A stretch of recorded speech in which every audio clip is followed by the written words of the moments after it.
Hi again. Thank you for choosing In My Shoes. I'm Hilda Kathy Brody, your host. Remember, we at In My Shoes are taking a different approach to servicing the world. So get your pen and your paper because we don't have commercials. I'll try to remember to put the stuff at the end, but you know I'm TBI. A couple of things that I need to get off my chest.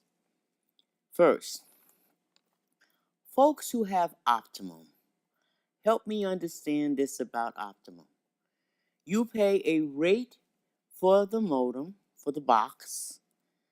You pay a rate for the television, and you pay a $10 a month remote control fee. I'm not understanding how the Better Business Bureau is allowing Optimum to rip people off because there's no way you can use their system without the remote. I have a box and I'm looking, so if I don't want to pay the $10 a month for the remote, I'm looking, well, where do I press to turn it on? Where do I press to change the channels? There is no option, so there shouldn't be a $10 fee. I'll be writing to somebody about that soon.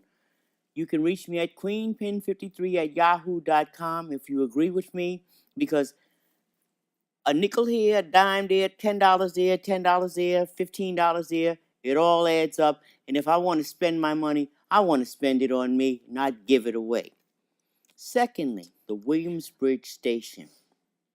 Yes, the carriers, when you order stuff, they do not even bother to attempt to ring the bell. And then you get notices from the people who sent this stuff to you saying that an attempt was made to deliver. But if they don't ring the bell, then you don't know that they attempted the delivery. And they don't even bother to leave the slip in the box so that if I went to the post office after I got the text, I couldn't get my package because I had no proof that it was even attempted delivery. Okay, so what I did was, it's happened several times, so I wrote to the postmaster. And the manager of the post office, the Williamsbridge station, called me and apologized and gave me her number. And I'm not saying that management has a problem. I don't know if it's because they don't have enough staff or the staff is overworked. All I know is I want my packages delivered, and they're not doing that. Okay, so the first time she called me, she says, "Okay, we'll work it out. It's coming. We can redeliver it." And I said, "Okay." So the redelivery was for the next day, and guess what? No delivery, no call, no notification. So I not only wrote to the postmaster, and I attempted to call the manager at the Williamsbridge station, but hours and hours and hours and nobody answered the phone. Well, I guess they're running around and they're busy. But if you give me a number to call you, then you're supposed to be available to answer the phone. I contacted Amazon, who I had ordered from, and said, I'm having some difficulty with the post office, so I would prefer for you not to utilize the post office when I'm ordering stuff because their carriers are not attempting delivery and I have to go to the post office to get it if they decide to leave the sticker. Okay, so now here's day 3 of this episode. So we go down to my mailbox, and guess what? The slip that should have been in there on Monday was there on Wednesday.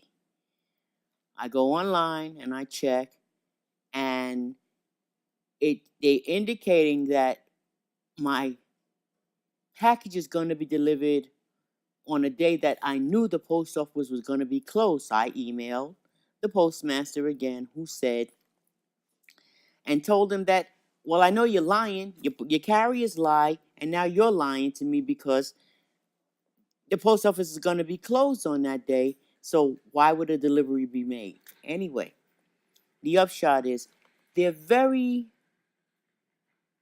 soft-spoken. They're very apologetic.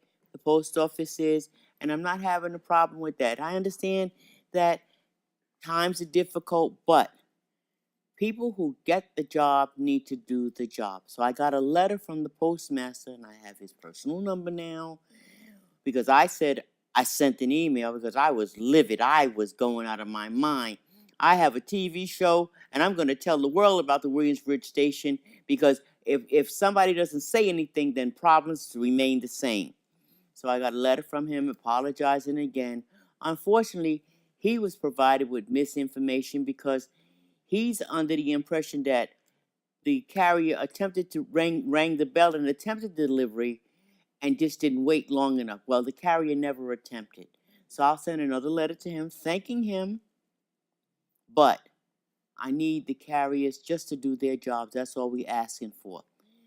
And just so you know, it's not only the United States Postal Service. I ordered something from Heartland America.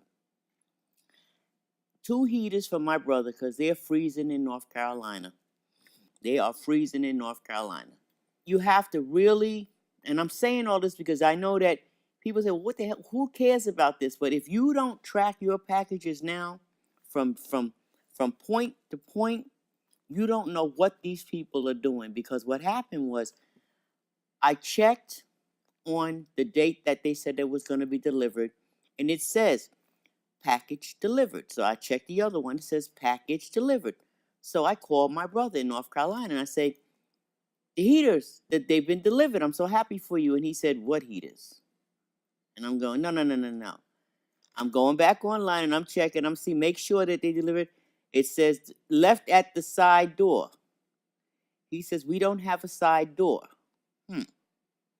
So I said, well, could you go and look around your neighborhood and see if maybe perhaps UPS dropped my brother's heaters in the bushes at a house, not even where he was living. So I'm not understanding how the carriers can get this much money from what they're charging and nobody wants to do their jobs. Okay, so now we have the post office and UPS. Hopefully, I don't have to talk to you about FedEx. Now that we're on service deliveries, because now I'm going into my own tirade here. The Social Security Administration. I went there with my niece yesterday. She has 2 autistic children, and they have to be recertified between the ages up until 12. And she has to be recertified because she has a disability. She has disabilities as well. Okay, so we go, and we got to this Social Security office before they open. And of course, the line is wrapped around the block, but that's okay. That's okay because we got there early. Okay, we get upstairs, and you have to wait online. This is the Social Security Administration office that's located at 1029 East 163rd Street. I think that's where it is. It's right off of Southern Boulevard. Anyway, you go up, you take the elevator up. She ran up the stairs because she didn't know she could take the elevator. And I'm going, ooh, she's good because I would have just stood at the bottom of the steps and looked it up. Because when I got there, she went in first because I had to park the car. And she said, I ran up the stairs. And I said, and I took the elevator. So now we're standing on the line, and you have all these people with disabilities. This is people who are applying for disabilities, older people, people with walkers, and I'm one of them. I know I could sit in my walkers. I don't have a problem with that. But you have to stand online to get to they have a computer thing there where you press it and you say who you are and why you're there and if you have an appointment and so that you can get a number. Okay, it's not as bad as the Jamaica station, the Jamaica 8 office where you have to take off your shoes and go through the metal detector. But then so 9:10, we're sitting down and we're waiting and we're waiting and we're waiting and it's you have to plan on spending your day at these agencies because they're at work already and we are at their work. Okay, so finally she was seen at 11, I want to say 11:45, because I kept thinking, oh boy, they're going to go to lunch and they're going to make us leave the building. I hope they don't make us leave the building like they do at the NYCHA offices. NYCHA offices, when they're ready to close for lunch, they close for lunch, and then you have to come back. And the courts do the same things. But Social Security, they work right through, they just, whatever. But my thing with Social Security is if you have people with disabilities, you have a family of people with disabilities. Why can't they all be recertified at one time? So that we spent from, well, we got there 8:30, but that doesn't count because they don't open until 9. But we spent from 9 o'clock to 11:35, 11:40 just waiting to be seen. And then all the paperwork that I had completed for my niece was unnecessarily completed by me because they do it at the office on their computer. But why couldn't she and the children all be recertified at the same time so that we're not going back and forth? Because this child is 8 and this child is 10 and this child, it should be less cumbersome for the person with the disability, just as it should be less cumbersome to get into the office for people with disabilities for an agency that's working with people with disabilities. Treat us like you want to be treated. That do unto others as you would have them do unto you. Obviously, nobody in the higher echelon of the Social Security Administration understands that. Otherwise, they wouldn't treat the clientele as an afterthought. It's almost like we were bothering them. I also want to bring you an update of April of 2017, the Tuck It Away storage facility off of 100, off of Walton, is it Walton? Walton and 138th Street in the Concourse, that area, the Tuck It Away there, burnt to a crisp. And guess what? My Brodyitis was kicking in because in 1997, my apartment burned.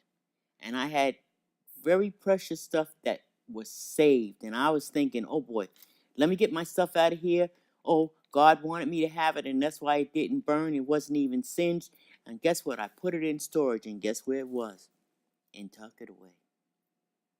Not only did they get my precious stuff, they got my brass bed and my air conditioner and my heaters. And guess what? They gave us a number to call. They said, oh, well, they have to find out if the fire inspectors want to find out, well, what happened, how did the fire start, and who was at fault. Well, now the number that they gave us is no longer operational. So, if anyone out there knows how to get in touch with these people that Tuck It Away, because somebody should be responsible. If you put your stuff in the storage facility, aren't they supposed to be responsible? Shouldn't it be made safe? I'm having a whole lot of difficulties with the whole storage thing. I have a place up in a public storage in Yonkers, and there was it rained a lot, and I did have insurance, and they told me, well, it was an act of God, so my stuff was ruined, and so I think I want to do a show just on the facilities that are out there and how they get around compensating their clientele when things go wrong. See how nicely I cleaned that up, because I wanted to say not nice things to these people.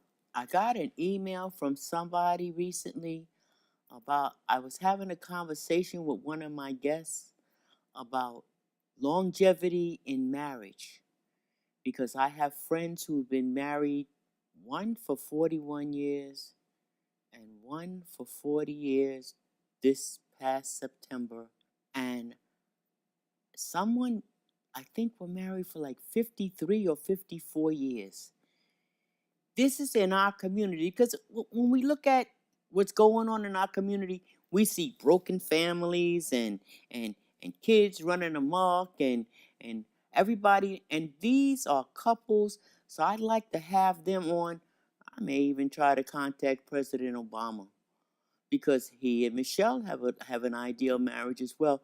Not to talk about politics, but just to discuss the sanctity of marriage and how you can stay with someone and make that commitment really work.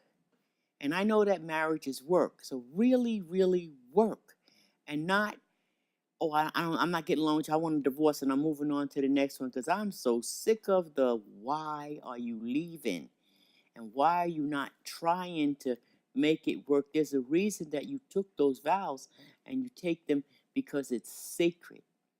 And for some reason lately, I can't even say lately, for some reason for a long time, marriage has not been considered sacred. And if our community is going to come together and do something that's more positive in these times when we have people blowing us up if you take the train, or you walk in, you ride in your bike and they're running you over with trucks. Sanctity of marriage, hugging and loving, because this is how we're going to put love back in the world, is to highlight the positive aspects of our community and stop glorifying the negative people.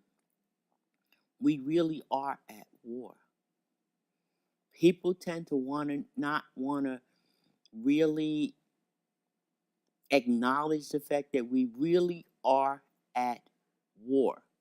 That's why I got an email from somebody because they were upset about, I had written a letter in 2010 about illegal aliens. And they said, well, why are you saying that? And how could you say that? And how could you agree with that man who's in the White House? And I said, first of all, I wrote the letter in 2010 before he even thought about being in the White House. And all I said was, people who come here illegally should be called illegal aliens and they should be sent home. Because we tell our children, and I'm the bowling person, and I have a group of children, and I'm saying, don't break the law. So if I can tell my children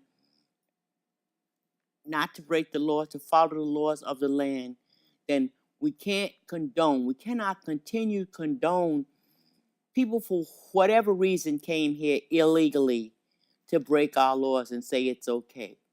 That's a double standard, and it's not acceptable. And I say again, if you have difficulty of any kind with the immigration laws, then get busy with the politicians, get busy to have the laws changed, upgraded, whatever, but don't condone illegal aliens being here. Yes, this is a nation of immigrants.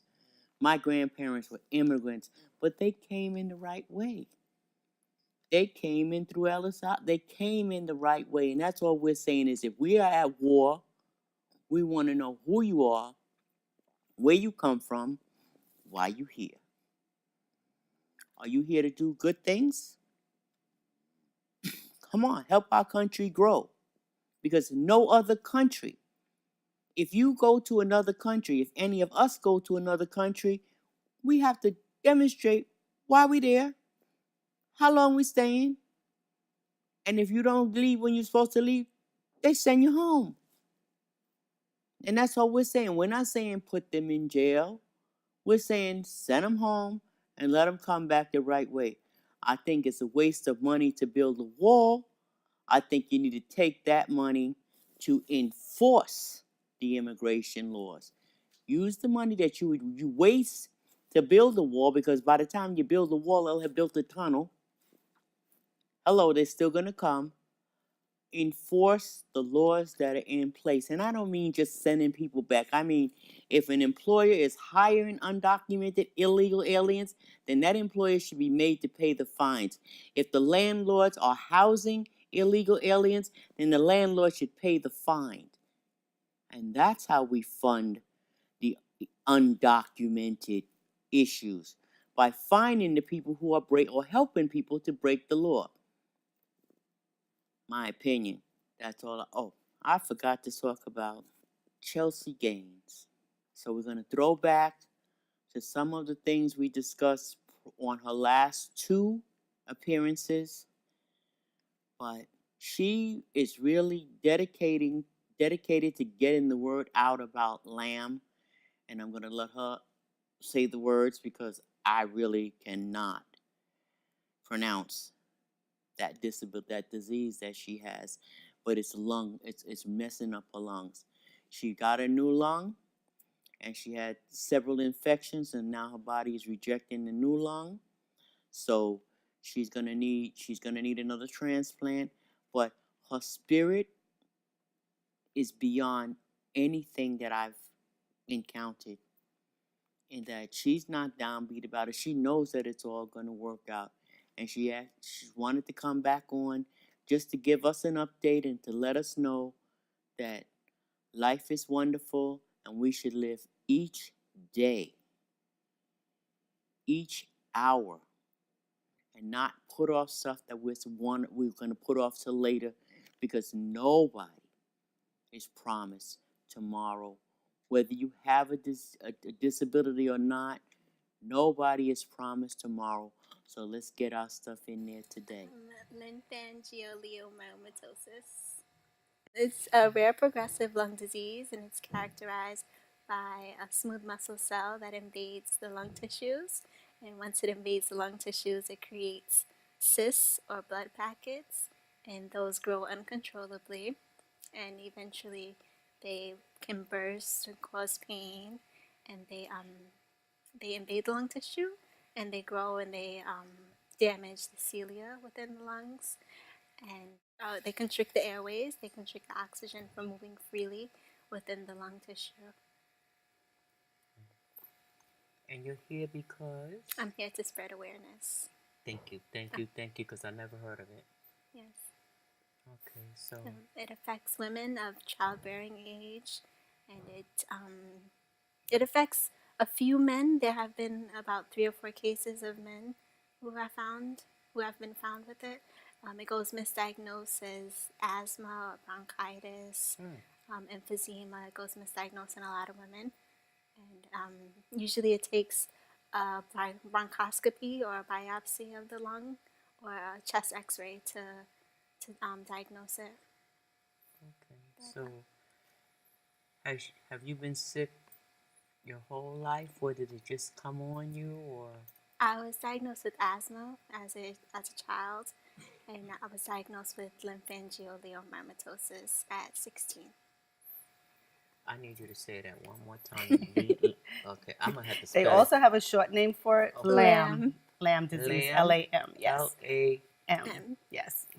Well, it's usually women in childbearing ages, and there's no cure, there's no treatment.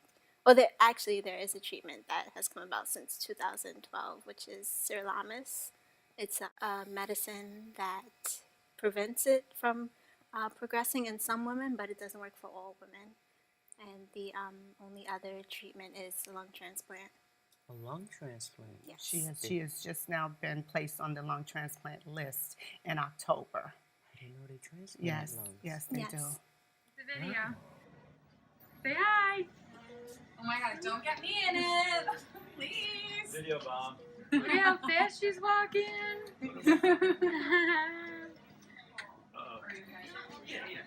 I can't keep up with her. Hi again. Thank you for choosing In My Shoes. I'm Hilda Kathy Brody, your host. And today, as I've been telling you, we're going to have Miss Chelsea Gaynes to give us an update. So without further ado, welcome back, Miss Chelsea. How are you? I'm fine. Thank you for having me. Okay, so give us an update. Okay. So should I start from the beginning? Yes, you had the surgery in September of 2016. Yes. Following the bilateral lung transplant, I did really well for the first 3 or 4 months, and then I caught an infection called respiratory syncytial virus. Respiratory. Syncytial virus. Okay, you're gonna spell that for me, all right? Cause Yeah. no. Okay, we'll get It's it. also RSV. So RSV. Okay. yes, and my body took a little while to recover from that. Then I caught C. diff, which is a different infection. Mm. Then I caught Pseudomonas, which is a virus. Mm-hmm. And also antibody-mediated rejection, which is a form of rejection. And what rejection is basically your body doesn't recognize the new organ as it sees it as something foreign. Yes. And if I And they didn't give you like anti-rejection medication or? yes, I take anti-rejection. Okay. And now I deal with chronic rejection. Chronic. Chronic rejection. Chronic rejection. Yeah. Oh wow. So you're back on the list. Yes. Okay. God has a meaning in everything, I know. Yes, I believe so. Okay, so L.A.M. You were telling me that you wanted to get the word out about L.A.M. and I mean I showed your episodes several times because we were trying to get the word out that way, but having your look at your bright smile, and you want to be the face of L.A.M. and have people really recognize that this is something that is so unknown to so few people know about it, Yeah. and how can we think of ways to get the word out? Word of mouth. Just talking to people and letting them know what it is and how it can affect you. Fundraiser where you could just um, hand out information about. They did fund. Have they been doing fundraising, or because I No, still haven't heard anything? we started doing this now. Yeah. You have like a GoFundMe page or something, or you Yes. do? You do. Yeah. Um, the GoFundMe page is Chelsea's second lung transplant journey. And second is the number 2 Mm-hmm. with Etsy. Yeah. Chelsea's apostrophe S or just Chelsea's Yeah. Yeah. second transplant, Yes. second Journey. second lung transplant journey, or No, just second transplant? second transplant journey. Transplant journey. Yes. That's like the GoFundMe. That's the GoFundMe address, or yeah. That's the name of the GoFundMe. Okay, that's the name. Okay. Okay. And on Saturday we're having a cycling fundraiser where people come and ride bikes, which is In exciting. Brooklyn, in the Bronx, and It's in New Jersey. okay, okay, in New Jersey. Okay, well we have to see if we can get it done like in all the boroughs also. Yes.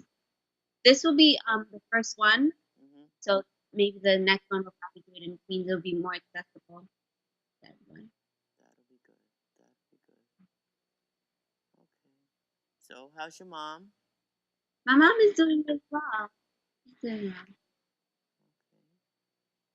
Okay. Okay. So are you still in school, or you just trying to? No, I'm right now. I'm trying to prepare myself for the second transplant. Okay. I'm like trying to gain weight Trying to and gain weight. I could teach you a few things about that. So we'll talk. Trying to gain weight. Oh, I'm an expert at that. Obviously, I'm on my way down. You want to come up? I can teach you how to come up. okay, we'll help Okay. each other. There you go. There you go. That's great. But I really wanted to get your face back out there. You're Yeah. still beautiful, of course. As are And you. and let people know that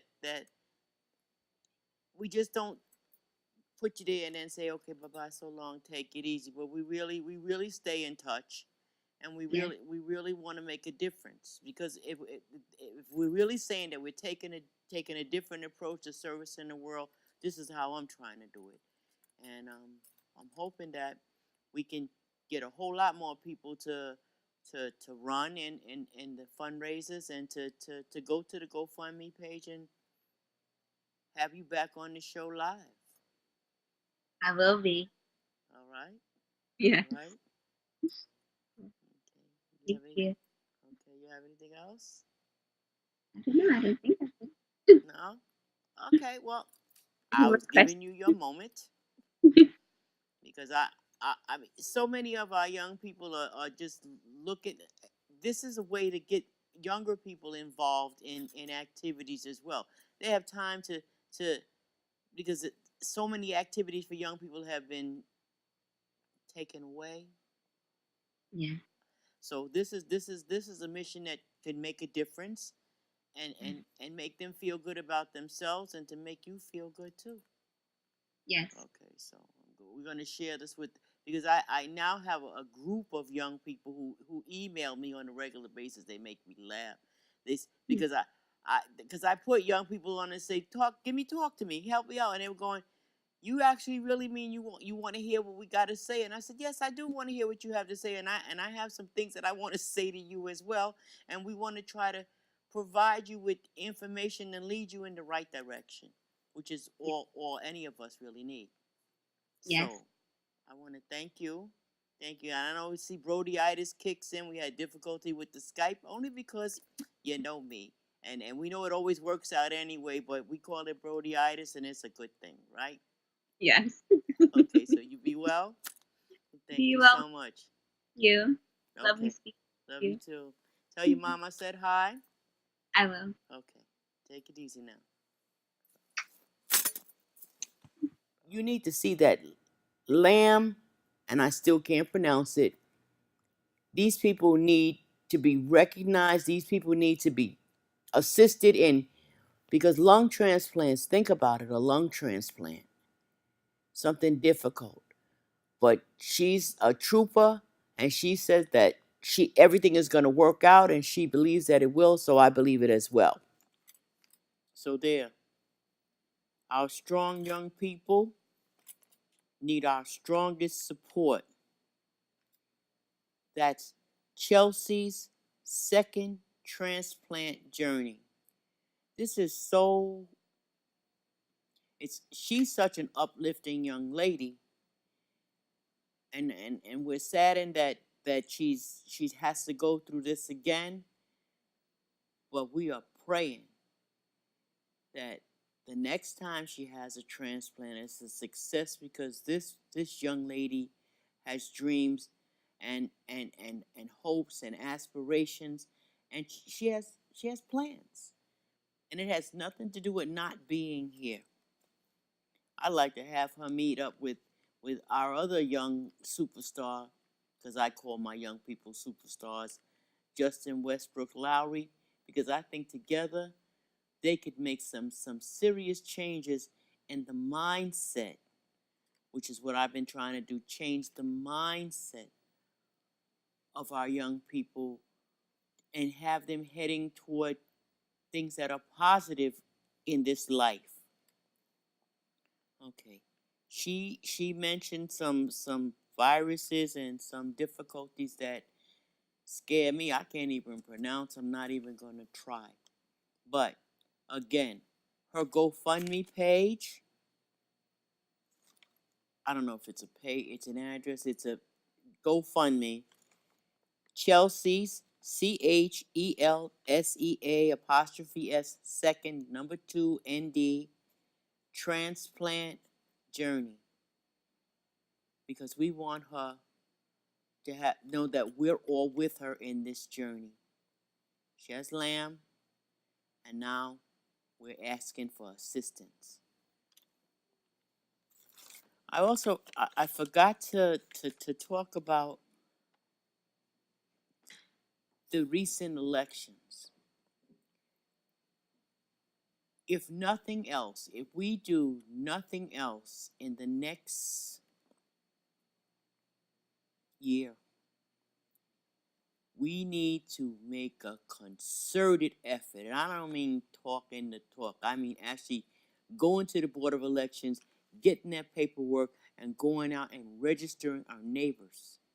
We need everybody to not talk the talk, but walk the walk.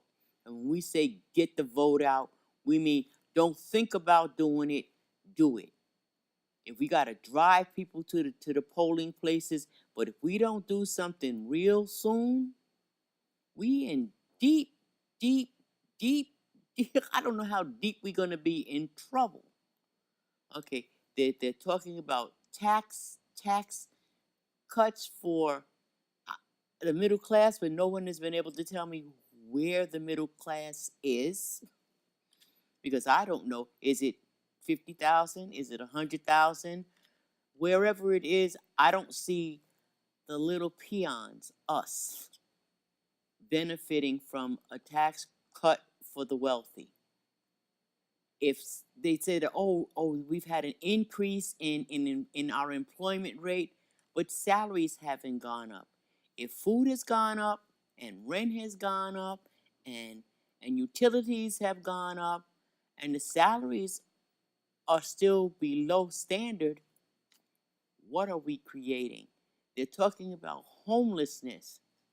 Homelessness, the worst problem, one of the worst problems, I shouldn't say the worst problem, one of the worst problems in New York is homelessness, because there is no real affordable housing. We've spoken about this many times, but it's time to really take charge. We really are in charge at this point.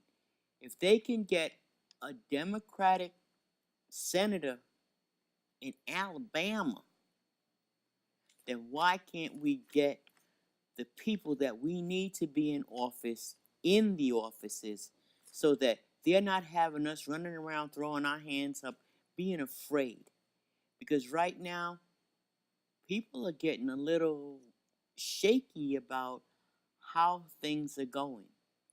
Healthcare is a nightmare, because instead of tweaking the Affordable Care Act and looking at where the problems were, I think they're attempting to throw the baby and the bathwater and the bathtub out, which is leaving a whole lot of people with a lot of problems that are not going to be solved in time.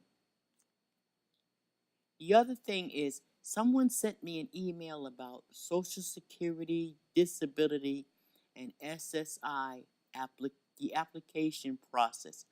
I know that the Social Security Administration has tried to streamline the process and help supposedly. I think the premise was to make it easier, and so that you could be at home and doing it on your computer and have someone helping you with it, and that would free up the interviewers at the Social Security office to actually do the processing. But something has gotten lost in the translation, because the application process seems to have been extended to the point where you if you're rejected and you appeal it, and you get to the appeal where you have to go before the judge, it's taken, okay, I have a relative who has applied, and 2 years down the road, she's been rejected, and her appeal in front of the judge is not until 6 months after the last 6 months. That's a long time. And then someone sent me this email, and I know that this cannot be right. So I want someone to send me accurate information about how many appeal applications are processed at the Social Security offices, because someone sent me an email and it said 11. And I was saying, it can't be 11 for each office or 11 a day, because what are these people doing at work if it's only 11? Some people have said that it's because the Social Security Administration has developed this system that people who are really eligible for the benefits are dying before they're accepted. And that makes no sense. Social Security is not public assistance. Social Security, disability, and SSA is the system that we paid into when we started working. That's what that FICA is on your pay stub. So they're not doing us any favors. Been holding my money. Now I'm disabled. Don't make me jump through hoops of fire when I can't jump to get the funds that I already gave you. So the government is now pushing toward, it's something, it's not an entitlement, a paid into the system. People who are getting SSI, yes, that is federal welfare. But Social Security disability, where you have to work 20 quarters, at least 5 years to be eligible, come on. Then I paid into it. Don't play around with people's money. Stop messing up people's lives, because if you've already become disabled, you already have enough on your plate, and you really should believe that the government has your back because they were in your check before you were. We are having a time now with all of this sexual harassment, innuendo, problems. I don't know if women should thank Bill Cosby, because since he was on trial, all of Hollywood's dirty laundry, all of TV's dirty laundry seems to be aired. And this problem has been going on for so long, and no one has really stepped up to address it.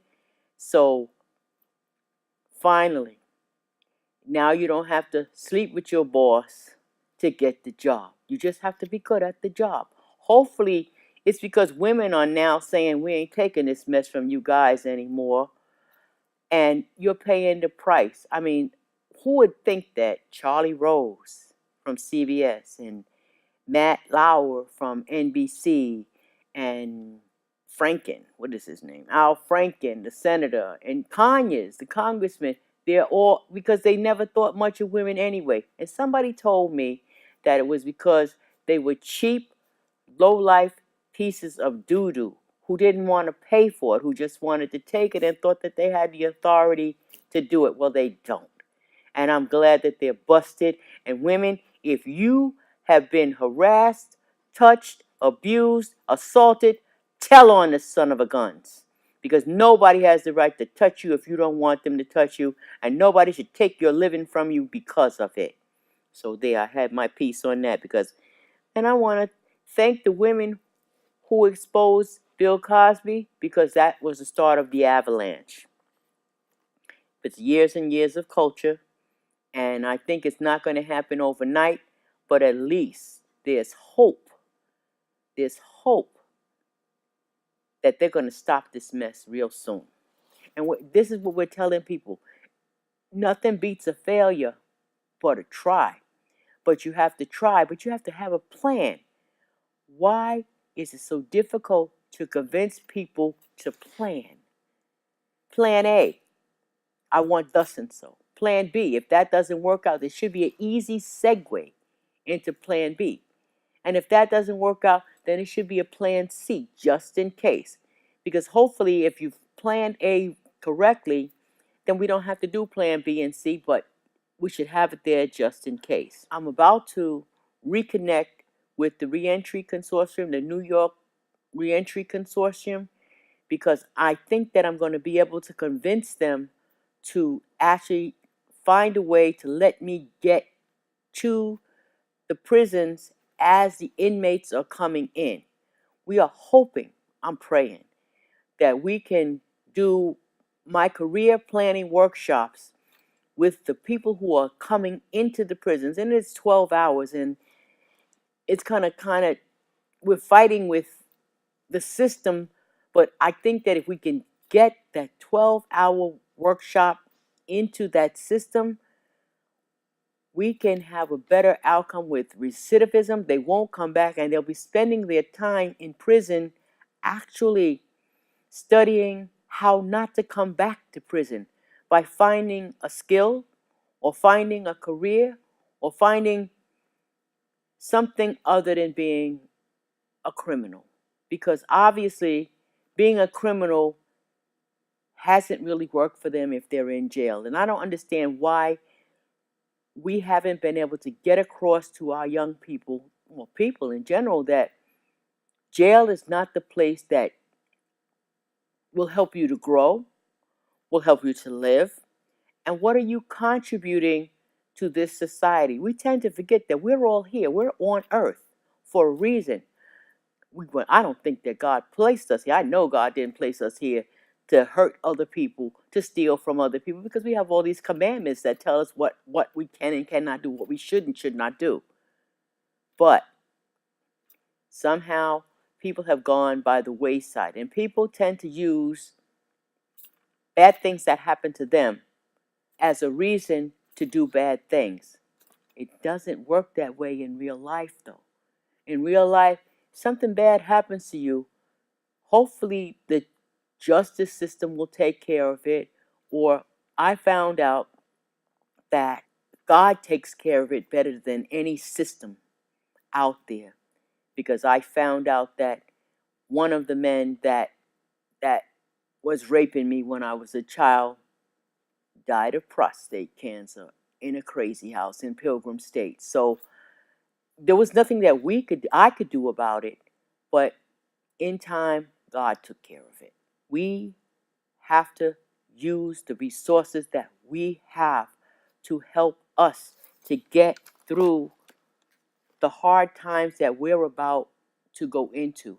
We have someone in office in the presidency who it appears that the new tax law that they're going to pass is going to help the rich people, which I guess that's what he does. I mean, I'm still waiting for him to show his taxes, only because I'd like to know how he gets away with not paying the taxes. Because if everybody found out though, that nobody would pay taxes and we'd be in worse trouble. But everybody is going to not benefit from this new tax law. They talk about helping the middle class. I still haven't heard anything about the poor people. I guess we'll still stay poor. Because what is the middle class? Nobody has defined what the middle class is. What is the income level for middle class? Because I know that I'm poor, and no one has said that. And I think maybe I need to write a letter to somebody to ask them, well, what is the middle class now? Because it used to be 50, 60,000. Now I know that it's considered more. Because I heard somebody talk about 90,000. Is that middle class? That sounds like it's rich to me. But these are the things that we have looking at. These are the things that we want to address. And we can't run from it. This is our country. And what Korea acting like they want to go to war, I'm not sure. We have to rein in the problems. Our own problems. We tend to almost look to the government, but then we realize that the government is really us. So it falls back on us to do the things that we need to do for ourselves. And if you need help, don't have difficulty saying, can you help me? Can you help me? I need this. I need that. Do you know how I can get it? Can I do it myself? Is there a group available? Because even though times are hard, there really are venues out there saying, we're here to help you. All you have to do is reach out and ask. I'm supposed to give a shout out to Samuel. He's the composer of the In My Shoes theme. He's also my cousin. And he's doing some different things now. He works in a hospital, but he's doing some different musical acting with cartoons. And I just was supposed to say, thank you, Sammy. I heard that our theme is the best thing on TV. So thank you again for making my music copyrighted, and it's in my shoes. Thank you so much.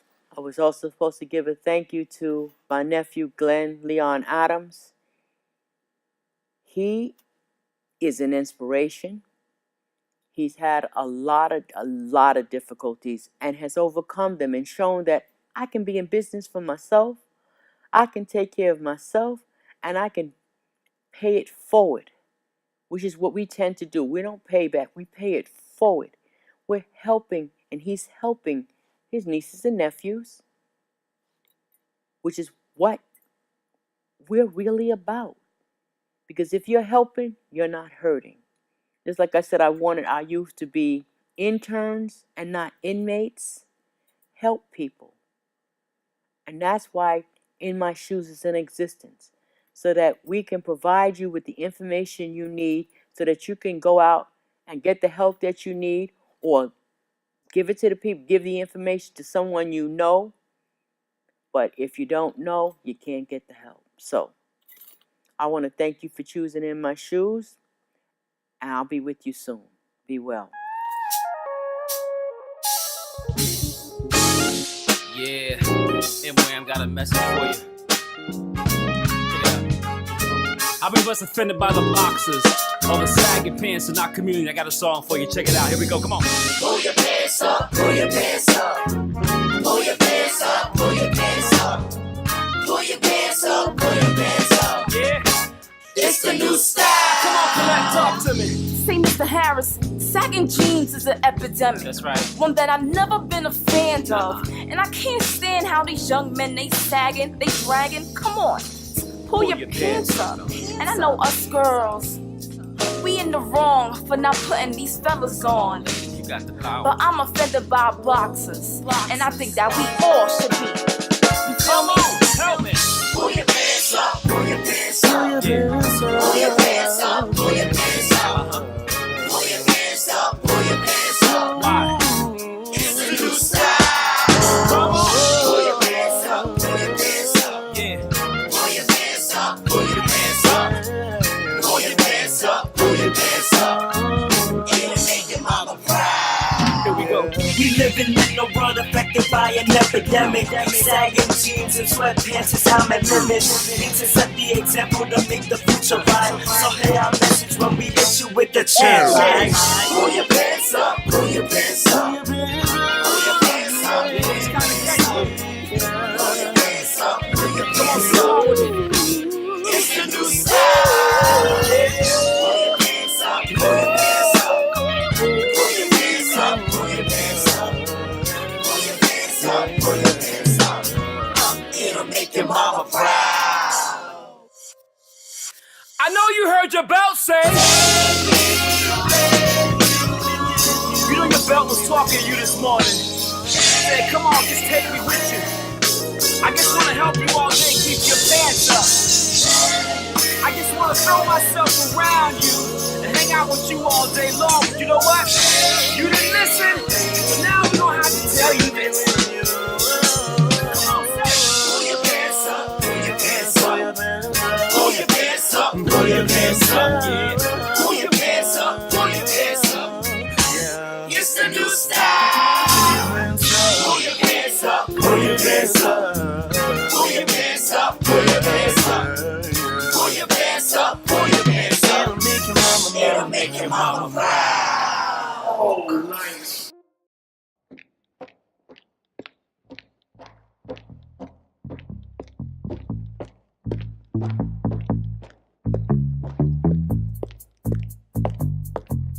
In My Shoes, we really are taking a different approach to servicing